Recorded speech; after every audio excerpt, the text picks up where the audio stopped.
Hi, Welcome. welcome back. Episode 4. Episode 4. 4 is my favorite number. Is it? It is. I didn't know That that. I don't Why know. is it your I favorite don't know. number? I was just trying. I knew you were going to ask that question. I don't know if I've always had number 4 as my favorite number. That's so interesting. My birthday's on the 16th of June. It's 4 times 4. Maybe that has something to do with it. That might be a stretch. What's your favorite number? I don't know. I don't think I have a favorite number, actually. Never thought of that. That is interesting. Not even as a kid. No. But people never ask you, like, what's your favorite number? No. Or What's if your you think- favorite colour? What is your favorite color? Green. I like that. How about you? Blue? Yeah. Blue was my original favorite colour. And now it's green. It's morphed into green Okay.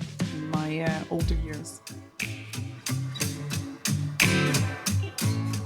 Welcome to Not Designed for the Grind, the Period Reality podcast about women's health, hormones, and the power of understanding your cycle. I'm Dr. Katerina Bambang, reproductive medicine specialist and consulting gynecologist, and also founder of the Delphi Clinic.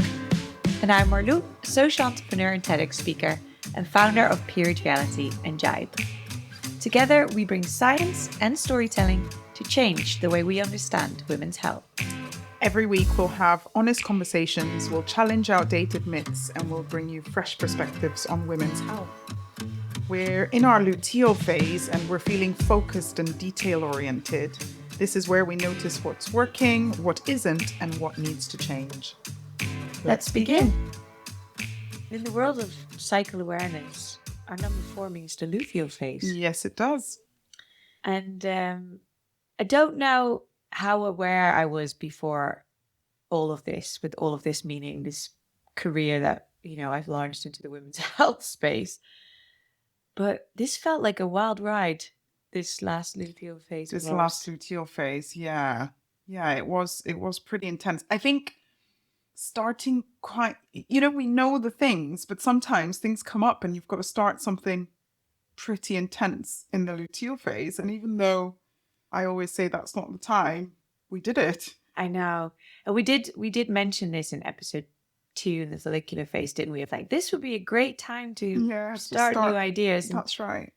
I think the cool thing with this podcast, though, is that it's, it's been this new big idea, but it's obviously not, it's ongoing, isn't it? And we're building the idea, even though we haven't even launched yet. Yeah. As we're recording this, it's just happening in the background and we're figuring out what works, what doesn't work. Yeah. Who are we? What is the world going to see of us, hear of us? Yeah, exactly. And I think that's evolving as well, isn't it? It's which fits in with cycle tracking. It's just always going to evolve into what it evolves into, and you've just got to roll with it almost, haven't you? And it gets better then as well, I think. Yeah. And I think it's got to be authentic to who you are, whatever you're building, whether it's, building a cycle tracking practice or starting a podcast, it's just got to be true to how you live your life. And I think that's been fair to say for both of us, hasn't it? Yeah. So I think that's good. Absolutely. And I think that whole, we sometimes have these conversations about everyone in the world is going to have to listen to our podcast. And, this message needs to be heard by everyone.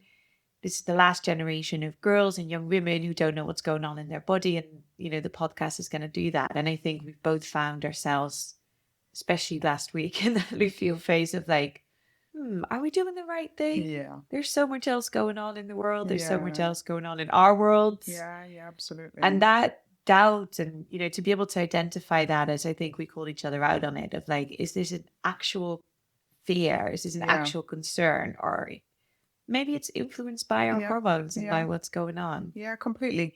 Do you know what I find the most helpful?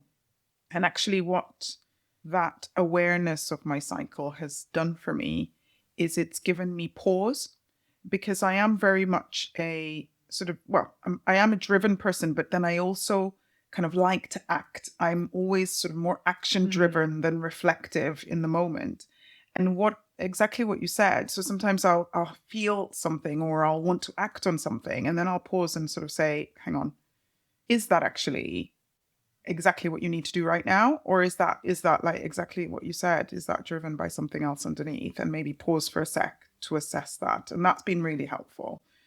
And maybe that's what I mean by it's then the product then is better because of it as well. Yeah. Right? Because I think some of the conversations we've had and pulling the team together and getting back to some of the basics is hopefully, don't want to speak out of turn, but it's hopefully going to make this podcast better as well. So it's really how to, it's not that your cycle is happening in one side of the room, and then the podcast on the other side. It's all kind of like it's all connected. And if you think about it, even in the workplace, you know, sometimes you kind of want to do something, or someone's given you feedback, I don't know, on a project or a presentation or something, and you know, I genuinely think where you are in your cycle makes a difference as to how you're going to take that feedback. You know, and I know that if someone gives me feedback in my follicular phase, I'm like, oh my word, that's brilliant. That feedback is going to make this so much better. And, you know, I'm just going to work it all out. And then if they give it to me in my luteal phase, and this isn't kind of prescriptive, you know, some months are just more straightforward than others and it just won't make a difference. There are some months I know in that phase, I will sort of be more doubtful and sort of go back and think, maybe cry a little. Yeah. I mean, I don't know about cry, but certainly kind of think, hang on, I don't know where that feedback's come from, and be more self-critical than I would be normally. And so that pausing and recognizing that, this is the time that I am normally more self-critical. So let me just pause and reflect and give it 24 hours, come back to that criticism, constructive criticism, it often is, or feedback, and say, well, actually, which bits of this are fair and which bits aren't, with a clear head. So I think that's really helpful. Yeah. But I mean, how do you find that experience? Do you find that happens to you? Well, I think it depends on just listening to you just there. I think it depends because it's so context dependent as well. I mean, it's not always that you launch a new podcast and some of these things that we talk about. I mean, first of all, we talk about it so regularly that it's all front of mind right now. But then as the podcast develops, that we're actually moving through these different phases and we see that things that came easy to us, remembering some lines for the intros or outros or, you know, come easier one week than the other. I think it's not often that you have such clear benchmarks across the month, right? Or with a very specific new project. And I think it's easier to pick up on those when you're in that process, like we are now, where we see the difference week to week and we actually get to hone in on those a little bit. So it's been really helpful for me, especially as we, you know, navigated this week and as we're navigating this project, where I'm really excited to hopefully not just being able to put a podcast out there in the world, but with that also tell a story of how you can create any project, not just a podcast, by also tuning in and weaving in your mental cycle. And I'm so grateful that we're doing this together, because I was thinking that before of like, imagine, you know, when you're on your own with these kind of projects and then when that self-doubt creeps in, or when and you've got no one to talk to or talk that through with. Yeah, completely. And I love that you talk about the story evolving, because that storytelling piece is really important to you as well. Oh, well, I mean, it's important to me, but I think especially for the work that you do, it kind of weaves into everything, doesn't it? So being able to tell a story through the evolution of the podcast is also a big one. I think that would be quite fun. Yeah, absolutely. So what causes all of this? I think it doesn't come as a surprise. I'm going to ask you about what's going on in our body during the luteal. I love it. I love it. This is the bit I get excited about. All the I can be a bit of a science geek. So this is that bit that happens after ovulation, and we'll put sort of notes in the show notes about kind of the details of the cycle. So your estrogen has had its peak, and now progesterone's time to shine. So the second half of the cycle after ovulation is dominated by progesterone. And that shift, that sort of progesterone as a hormone, is more almost described as a rest and nest type hormone. And we're kind of, you know, energy's kind of coming down a little bit. Estrogen starts to dip a little bit as well. And moving through the cycle, we probably become a little bit more reflective, a little bit sort of calmer. And this is the bit where actually, if ovulation results in pregnancy, progesterone is a really big hormone in maintaining that. Obviously, if you do not become pregnant by the end of when sort of after that, between 10 to 14 days of this half of the cycle, those levels, all of the hormones will start to dip. And so everyone's experience is a little bit different. It's really common to have sort of shifting mood. And I want to be really careful, because actually probably about 90% of women will report some change in their mood or some sort of what we call premenstrual type symptoms in that second half of the cycle, which is crazy, right? It's a nearly And universal probably experience. why that second half of the cycle has a little bit of a bad rap. Of a bad rep, yeah. You're Right? And I right, feel like yeah. we're also here to kind of advocate for the luteal The phase. luteal phase. I'm like, how do we change that narrative? Yeah, Because yeah. it is, It's to your important. point, there is a lot of stuff happening that a lot of women and people with menstrual cycles do Yeah. not experience as positive. So it's Yeah. easy to say, let's change the narrative and Yeah. move away from that idea of everyone's grumpy and snappy. And Yeah. And is that your experience of kind of people around you of their luteal phase? I mean, I think in a lot of cases, when we talk about the luteal phase, the first response from people is actually to feed into the narrative, whether or not that comes from a place of their own hurt or frustration, or it's making a joke about it because people are also new to talking about their cycle in so much detail. But it's a lot around, oh, my husband, he shouldn't be chewing too loud next to me, and like everyone around me knows that my period is coming. And so it's all, I feel like, feeding into that idea of like, you can get more cranky or grumpy and snappy at people. Your tolerance, your patience might be less. And I think sometimes it's easier to make a joke about it because that's what happens in society, isn't it? Like, we've been making jokes about, well, not we, but society's been making jokes about that phase for the longest time. So that's definitely something that I hear a lot around me. And it's not until I started diving into the cycle with this much focus, 4 years now, 5 years ago, that I realized I like what you said, rest and nest, because the way I've been referring to it is progesterone is your calming hormone. And when I say that to people, their eyes shut open, because it's not obvious, it's often the opposite experience of what people are experiencing. Yeah. And it's really interesting, isn't it? Because actually what you're experiencing, there's lots of different reasons for that experience. And for some people, and I suppose it's also separating what's a normal experience from what's not a normal experience, because there's always a degree of, like I said, it's a nearly universal experience that most women will experience some form of disruption or, just kind of mood change. But sometimes I would say, or in fact, a lot of the time, that's your body asking for something really specific. And supporting your body with whatever it's asking you for would actually probably resolve a lot of that. And that's not just physical, it's not just, it could be something mood shifting, that actually you do need to change your pace in that time. But then it's also kind of remembering the other extreme where actually it is really disruptive to your life and your life completely shuts down. There's some women where literally for 10 days before their period, they just do not function. And that kind of now removes into a sort of pathological condition. So the percentage obviously is a lot lower, but it's kind of being aware that if it's so severe and it's so life-changing, it's obviously not normal.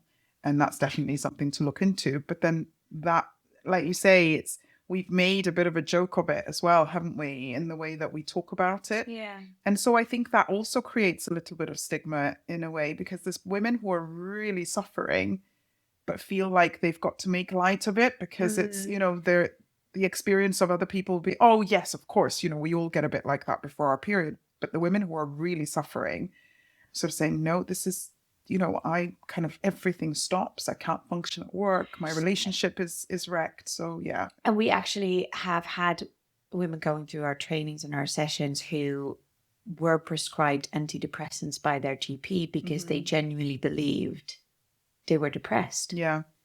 And before they realized that there was a rhythm or a pattern to their cycle feeling that way, they just thought they were depressed and they had a couple of good days. To your point, if you're for 10, 15 days, if you're like feeling that way. Yeah, completely. And that's what you take to your GP, not realizing that, your cycle is underneath all of that. Yeah. Then and that's important to acknowledge. So yeah, I definitely, the normal, not normal, I think we said it before one of the episodes, like your normal is your mom's normal is her mom's normal often, right? Like if you say to, when you were younger to your mom, like, I'm bleeding a lot or I'm feeling very sad and upset.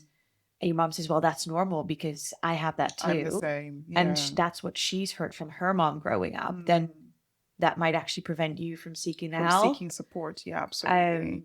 And I've seen that quite a lot, actually. There's a lot of women who are in that position. But also conversely, I think there's a real shift in the way our society is living compared to our mothers and our grandmothers. And so actually, I'm also seeing this shift now where I'm seeing a lot of young women who may come into clinic with their mom and they're talking about their periods and the mom is saying, I have no idea what what this is like because my period was never like that. So I don't know how to support her. Yeah. Which is also almost a new experience. Yeah. So it's important to consider. And I think we see a lot of young women, and I mean, there's a lot to say about social media, don't get me wrong, but there's good things about it as well. And I think the fact that it empowers people to find their own information and there's, at least that's what we're hoping to do with the podcast as well, isn't it? Like reaching people who then might go and seek their own answers or find that support. Yeah. And I think that younger generation is a lot more, it feels to me that they're a lot more empowered to actually do that. I agree. And I think it's amazing. That's the one thing I love about being in this time, because I absolutely love people having information. And, it's a whole other discussion about where you get that information from and, making sure you're getting accurate information because there's so many opinions online, isn't there, which are opinions rather than facts. But I still think coming in, and one of my most favorite things is when women come to clinic with a list and they sort of say, right, I've done this research. These are my questions. These are the papers I've read. I just think it's brilliant because then they can ask the right questions. I've tracked my cycle. This is my data. Exactly. This is my data. This is what happens. I start spotting there. I just think it's brilliant because they can leave that conversation informed and empowered to take control of their own cycle and really advocate for themselves everywhere, not just with their doctor, but in the workplace, in their relationships, in their friendships, to be able to say, I'm really sorry, my luteal phase is literally, I'm a week before my period and I know I'm going to be more tired, so I can't come out today because I've got a deadline tomorrow, so I've just got to take it easy, which I think is amazing. Well, and that goes back to what we were saying about it being called referred to as the calming hormone or the nesting rest. Like I do sometimes wonder, and we've talked about, we live in this world that, I mean, the podcast is called Not Designed for the Grind, right? We appreciate that there's a hustle culture going on and that we're expected to show up consistently across the days and weeks and months. So what would it look like if we had a blank sheet? And we would actually be able to let that hormone take charge for those 2 weeks.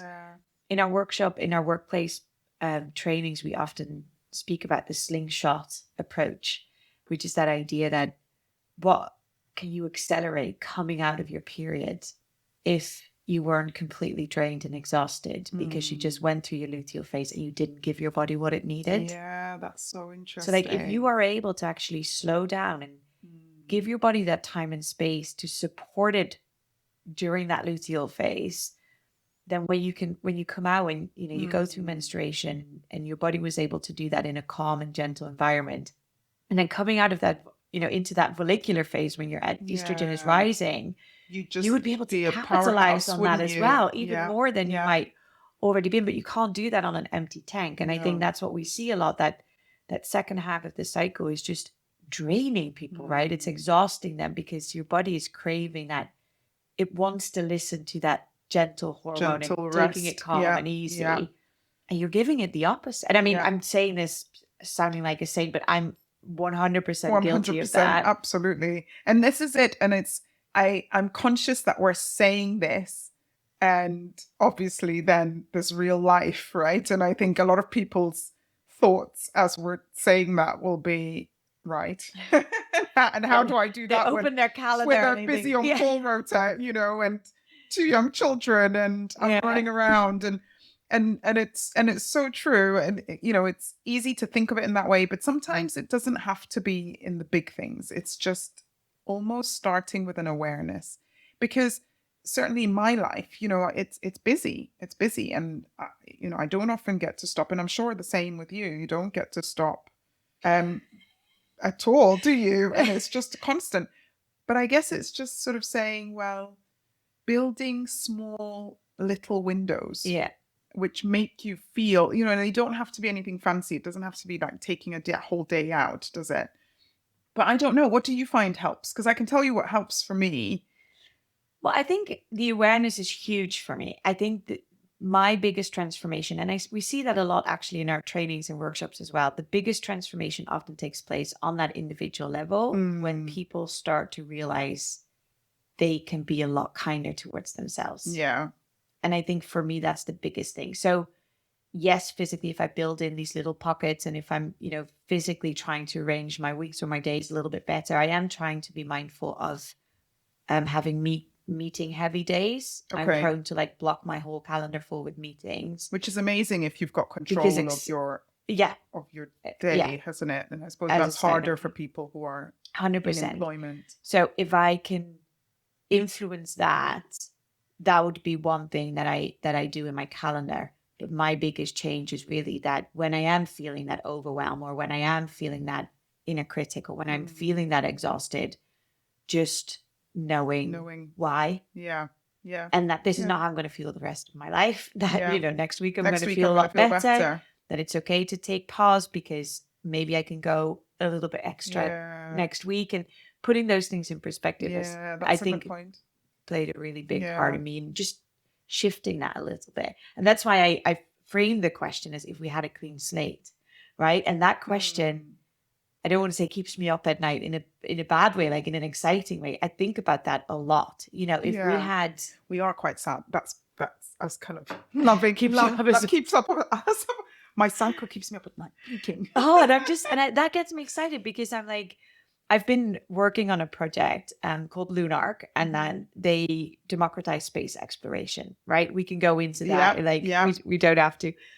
And what I loved about that, and the reason why I got involved in that, it's because this idea of like, if we are having a permanent settlement on the moon or anywhere else in space, right? Which is, bear with me there. I know you can, but as a listener as well, bear with me. And we had a chance to build society. From scratch. Yeah. What would that look like? Wow. That's an opportunity. And I've been thinking about that question for at least like 4 years now. And I don't have the answer yet because you default to thinking about tweaking what we know rather than it's really hard to think from like a disruption and innovation perspective of like, what would a work look like? Because it's really hard, isn't it, to kind of separate completely from what your lived experience is and really think completely expansively, what should life look like? And from a design, a building, environment. From it's not just about how we spend everything. Our time. Right? It's like, what would buildings look like? Yeah. Like, how would we talk a lot about like designing toilet cubicles as an example, but it's not just that, completely.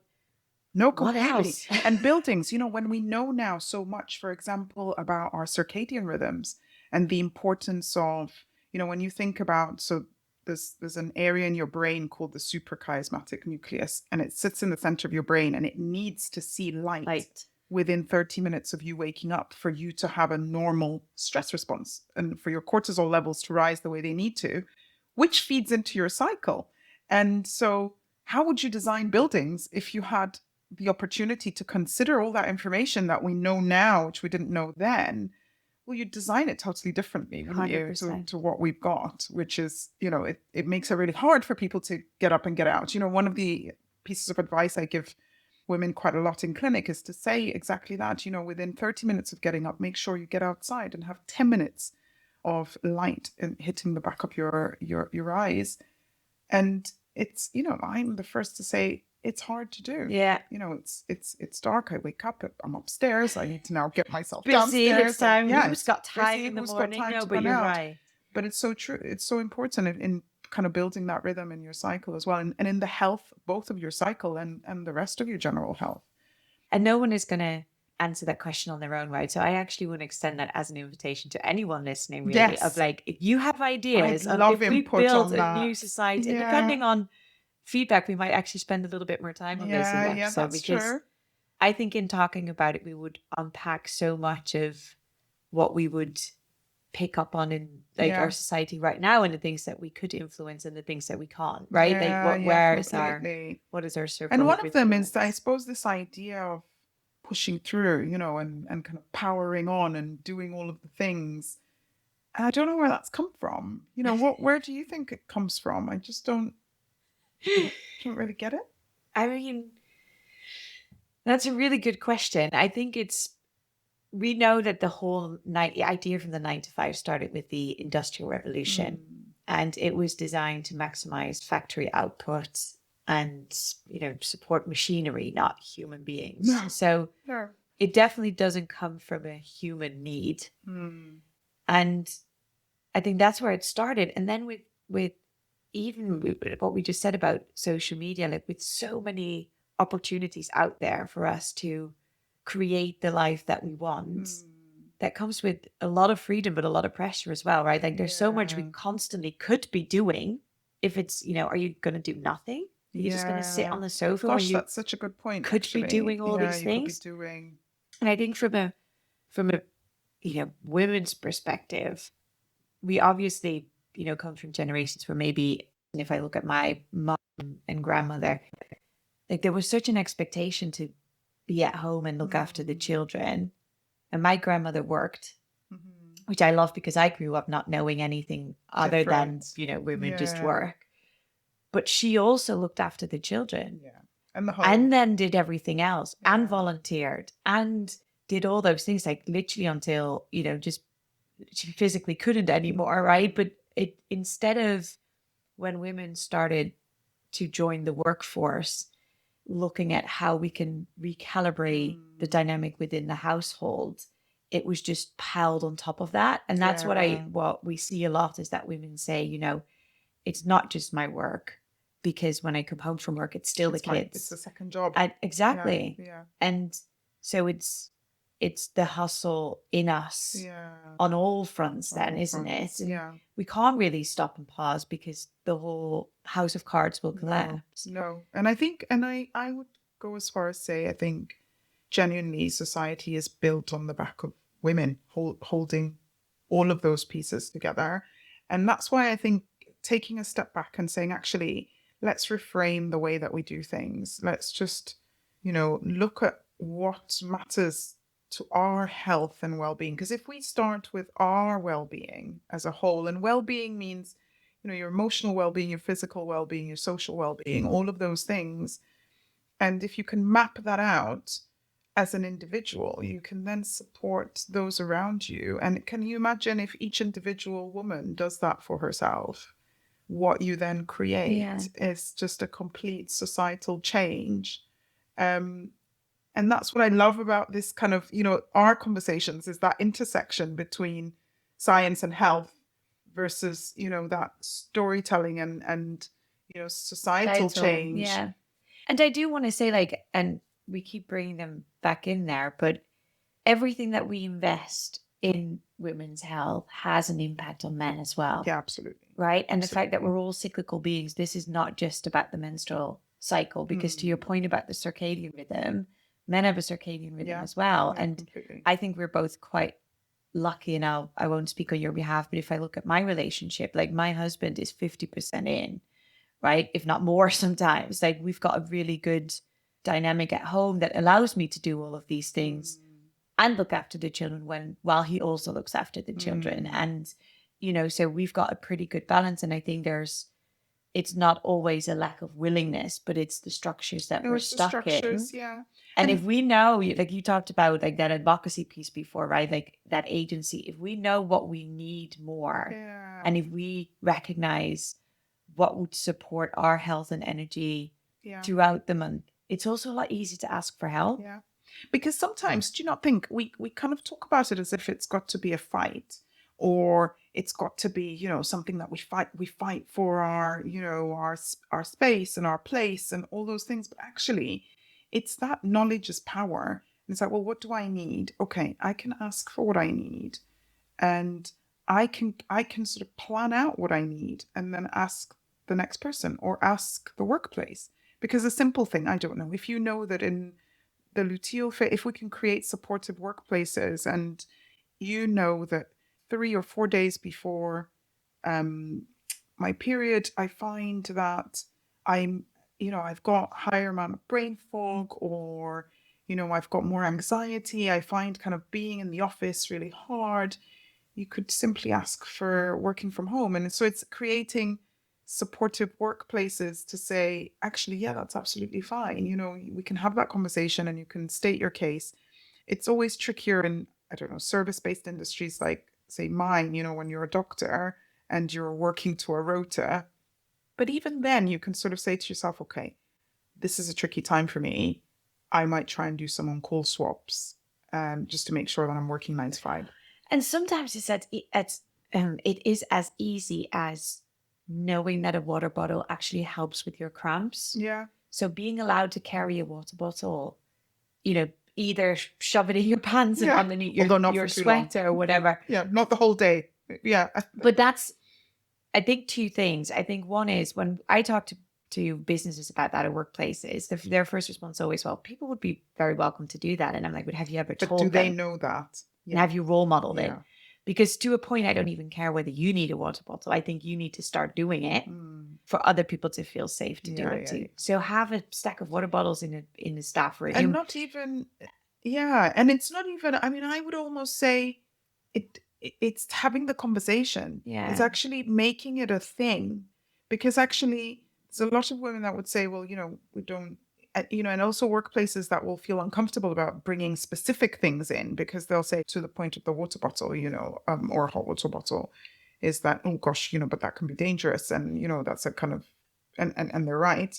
So it's kind of saying, well, you don't have to be really prescriptive, but you can open the conversation, say, look, we understand that, times are different, time of the month is different for every woman. And actually, could we have that conversation if you feel that you need something that we can support you with, let us know, and we can have that conversation. I'd spoken to a woman who had and this is probably not directly luteal, but she had horrendous periods, and she would have flooding episodes, but she was always really embarrassed to take spare clothes to work, because she said, well, there was nowhere to change. And she was always going to get into this situation where she didn't know how to manage that in the workplace. And actually, we had a conversation and said, well, could you tell your boss? And she's like, it's never actually crossed my mind, because I thought that was my problem to deal with. And I said, well, why don't you have that conversation? And obviously, from my point of view, my job was to support her not having those heavy periods. But beyond that, it's, well, while what we put in place works or starts to work, what can you do? Yeah. So yeah, completely. I think that's really important. And I think the tricky thing with the luteal phase is that mood piece is often related to how we push through. And actually, we've so dissociated the mind and the body that we don't really appreciate that actually regulating your nervous system throughout your cycle has an impact on how you experience the luteal phase, and what an impact all of those mood changes have on you. And that's what I was just going to say with that second thing about your needs, because I think that is such a difficult question. Yeah. And we say it so, easily. You need to know and then advocate for your needs. And it's like, 9 out of 10 times, for me to realize that I'm actually uncomfortable at to a certain level, that takes a lot of awareness. Like if I'm just in my day-to-day and I'm doing things, I might genuinely not even pick up on the fact that a part of me is uncomfortable. And hungry. And that might be a physical need or a mental need. And then when I realize there's something not sitting well, or your nervous system. And then I'm like, okay, I've just read that one email that upset me a little bit. I'm actually now already carrying that with me for 2 hours without actually and then something else happens and someone cuts you off in the street. So then what do I need? Yeah. Like, I don't think I've ever stopped, like, until I started doing this work, I've ever stopped to then also make that connection, that next step of like, so what do I need now to regulate my nervous system? Yeah. Maybe if I take a few deep breaths. Yeah. And then I take a few deep breaths, I'm like, Actually.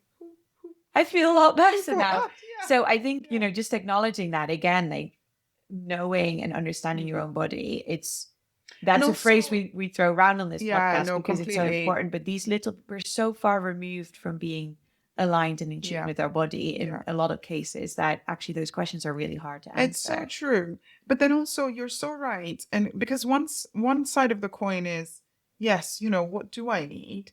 But then also knowing, well, what is available? What would help actually? Because even once you've worked out, okay, I need something because I'm not in a good place. I'm feeling really frustrated and I don't know, or I'm feeling really anxious or any of those things. And then you think, well, what is that out there that can support me? And it's like you said, if you do some breathing or some yoga or, these are proven, there's actually research evidence to say these are actually helpful strategies to improve those symptoms. And then there's, simple things like the things that we eat, just changing things that we eat. But it's it's information being available out there to women to kind of say, actually, these are the things you can do. So in light of all this, we obviously talked a little bit about the biology and then society and the societal pressure. Like there are conditions like PMS and PMDD that obviously people who are experiencing that, it would be helpful for them to at least recognize and know that that's what's going on.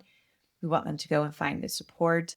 And I've had conversations with people who say, maybe PMS is more a response to capitalism than anything else because we are pushing through some of that rather than leaning into the fact that your body needs to rest and nest. Can you share a little bit more about those? I guess it's a spectrum, isn't it? So if you think about, what I said earlier, that there's research saying that 90% of women will experience some form of PMS. Which is premenstrual syndrome. Which is premenstrual syndrome. Yes, thank you. Which is premenstrual syndrome. Yeah, and that's, so you can imagine that will then sit on a spectrum.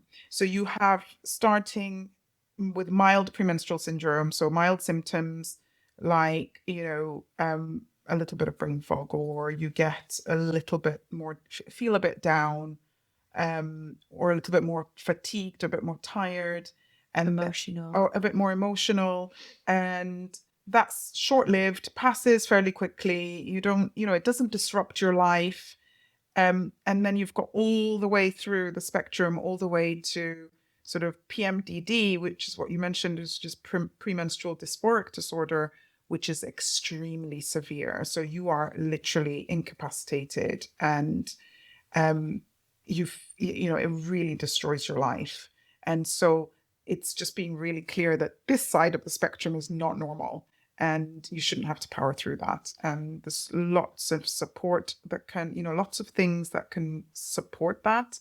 I think in the middle is where all that big lifestyle piece is important. I think the lifestyle piece is important throughout, but sort of mild to moderate and in the middle, just the lifestyle piece and support and, nutrition and supporting your body with the right supplements, etc., is enough. I think once you get to that sort of PMDD side, you really need sort of to seek out medical support. And I've met so many women who have struggled for years and years, who had to your point, had no idea that wasn't normal, and that actually, it was affecting their life. They lost their relationship, it was affecting work. But actually there's medical help for them, and there's lots of different things that can be done. The question I often get is about the relationship between physical symptoms and the impact that your cycle has on your mental health, right? Is it fair to say that if you are experiencing more physical symptoms, that maybe that's a reflection of maybe the amount of hormones and then the impact on your mental health? Like, can you have one severe and hardly any of the other? How would you? So that's really interesting that you say that. So what's really interesting is that we don't actually know exactly what causes PMS. So, and we think that there's lots of different pathways. So don't forget, estrogen and progesterone have an impact on your brain. So there's actual receptors within your brain, but they also influence lots of different sort of messengers in your brain are also influenced and affected by your progesterone levels. So that's one layer. But the other layer is sort of side effects of, almost other effects in your gut that then have an impact on your brain. So it's so many different interconnected pathways. So it depends which one is affected. And that's why sometimes, women will give each other advice and say, well, oh, I'm trying to think now of an example of something. Oh, I've tried magnesium, and I found it really helpful. It's kind of completely changed my experience of my luteal phase. And then another woman will try it and be like, oh, that's done nothing for me. And that's just because what's driving your premenstrual symptoms may have totally different pathways. So what works for one doesn't work for the other. The other really big driver that connects that mind-body separation is histamine.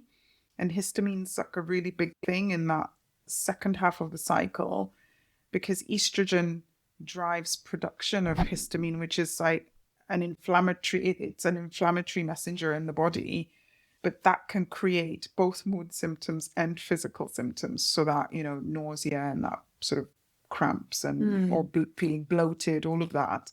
But it can also create anxiety and sort of migraines. It can kind of be connected with. So you can get both of those, but not be sure that, that's not hormonally directly linked to your hormones, but still driven by your cycle. So I always think it's really fascinating when you pick it up and start to kind of unpick what's causing what.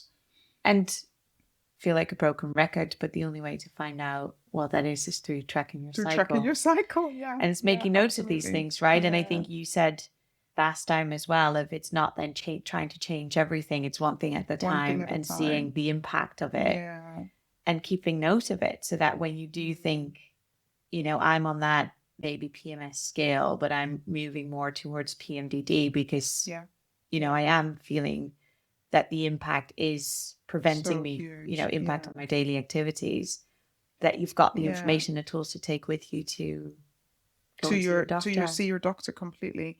And I guess, it's also recognizing that if one thing doesn't work, don't despair, because another thing will. There's so many different things that can be done. I think what's sometimes a little bit demoralizing is when you try something and it doesn't work, or you've tried 2 or 3 things and they don't work, and you sort of feel like, I'm just always going to be like this.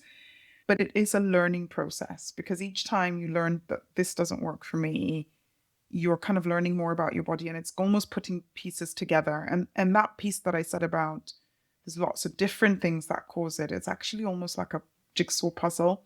So it, you do it for long enough, and then you realize, actually, this is what I need, these little pieces, plus, medical support or without, whichever ends up being the thing that works.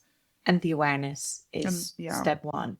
Yeah, it is. So if you are listening, you're like, I've never thought of this before. Step one is really just to start mapping it out and create that awareness for yourself. And find out if there is that rhythm.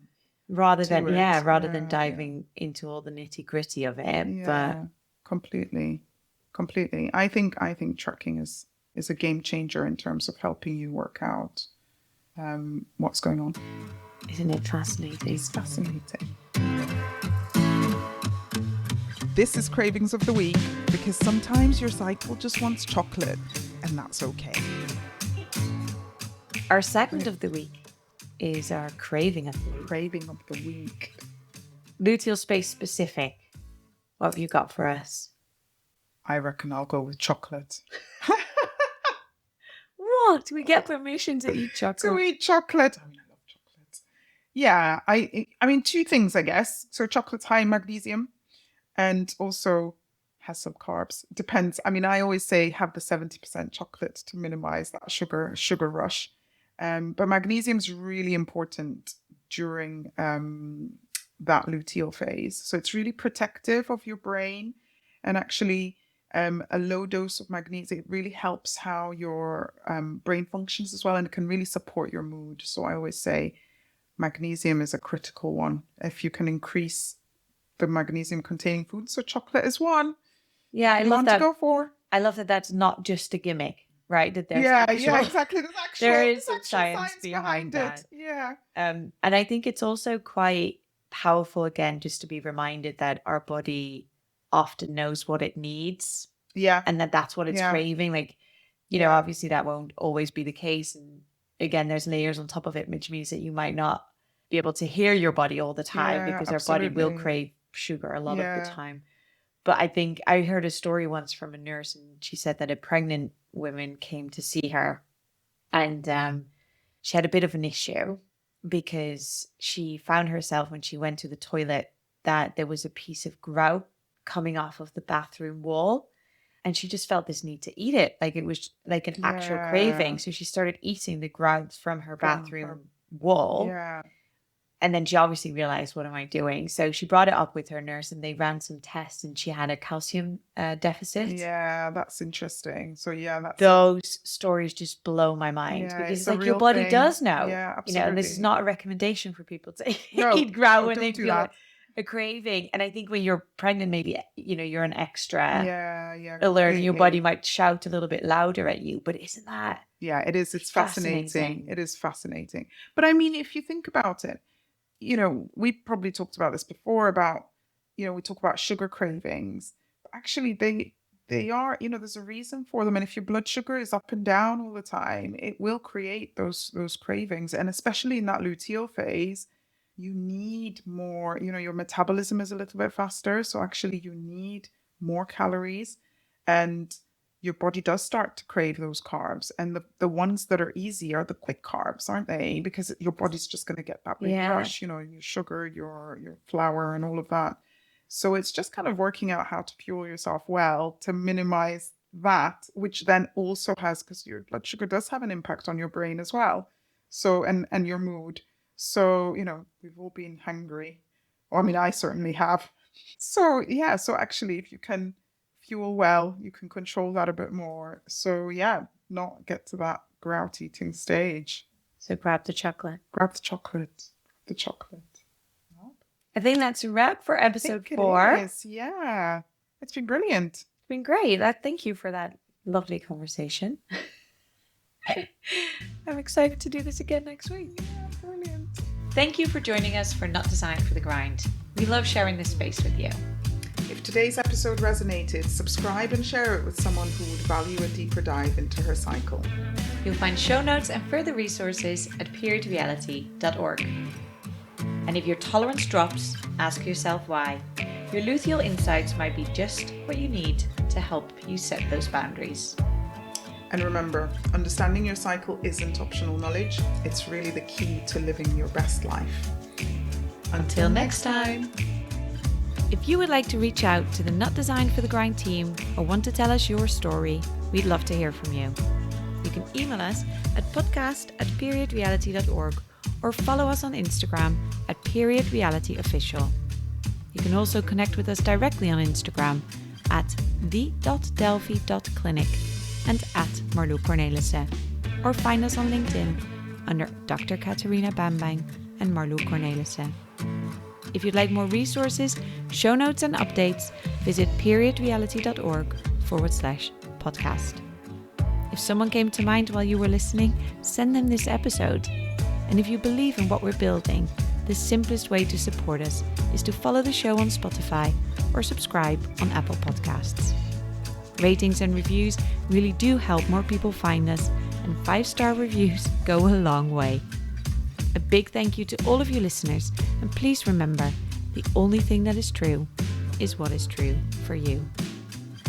Not Designed for the Grind is a podcast by Period Reality.